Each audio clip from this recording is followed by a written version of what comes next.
ঈশান কিষান direct threat দিল SRH এর opening জুটি অভিষেক শর্মা এবং ট্রেভিস হেডকে। উইকেট কিপার ব্যাটসম্যান ঈশান কিষান এই আইপিএলে নিজেকে প্রমাণ করতে চান এবং তার প্রস্তুতিও শুরু করে দিয়েছেন। 7 বছর মুম্বাই ইন্ডিয়ান্সে খেলার পর তাকে দল থেকে ছেড়ে দেওয়া হয়। যদিও মুম্বাই ইন্ডিয়ান্স তাকে নিলামে ফেরানোর চেষ্টা করেছিল, তবে সানরাইজার্স হায়দ্রাবাদ 11.25 কোটি টাকা খরচ করে তাকে দলে নিয়ে নেয়। ঈশান এসআরএইচ শিবিরে যোগ দিয়েছেন এবং দলের অভ্যন্তরীণ ম্যাচেও খেলছেন, যেখানে তিনি দুর্দান্ত ব্যাটিং করে দলের ম্যানেজমেন্টকে মুগ্ধও করেছেন। তিনি বড় শট খেলার ক্ষমতাও দেখিয়েছেন এবং ট্রেভিস হেড, অভিষেক শর্মা ও হেনরিক ক্লাসেনের সঙ্গে প্রতিদ্বন্দ্বিতায় নামতেও প্রস্তুত।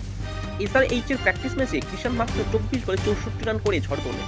তার সঙ্গে অভিষেক শর্মা ওপেন করেছেন, যে 8 বল খেলে 28 রান করেন এবং কামিন্দো ম্যান্ডিস তাকে ক্যাচ আউট করেন। তবে ততক্ষণে কিষান তার দলের স্কোর 7.2 ওভারে 117 রান করে ফেলেছিলেন। এখন সবথেকে বড় প্রশ্ন, তাকে কত নম্বরে আর কোন খেলোয়াড়ের জায়গায় খেলানো উচিত। ইনডাইরেক্টলি ঈশান কিষান কিন্তু ট্রেভিস হেড এবং অভিষেক শর্মাকে একটা থ্রেট দিয়ে দিয়েছে। যদি কোনো কারণবশত অভিষেক শর্মা বা ট্রেভিস হেড কোনো প্লেয়ার এই আইপিএল এর প্রথম দিকে রান করতে না পারে, তাহলে ঈশান কিষানকে কিন্তু ওপেনিং করাতে পারে। যদি অভিষেক শর্মা এবং ট্রেভিস হেড যদি আগের বারের মতো একই ফর্মে খেলা শুরু করে, তাহলে ঈশান কিষানকে কিন্তু এসআরএইচ ম্যানেজমেন্ট 3 নম্বর পজিশনে খেলাবে।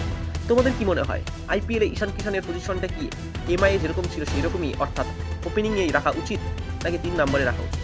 কোনটা করলে দলের কম্বিনেশনটা ভালো হয় তা কমেন্টে অবশ্যই জানাতে পারো এবং চ্যানেল নতুন হয়ে থাকলে চ্যানেলটিকে লাইক, শেয়ার এবং সাবস্ক্রাইব করে দিতে পারো।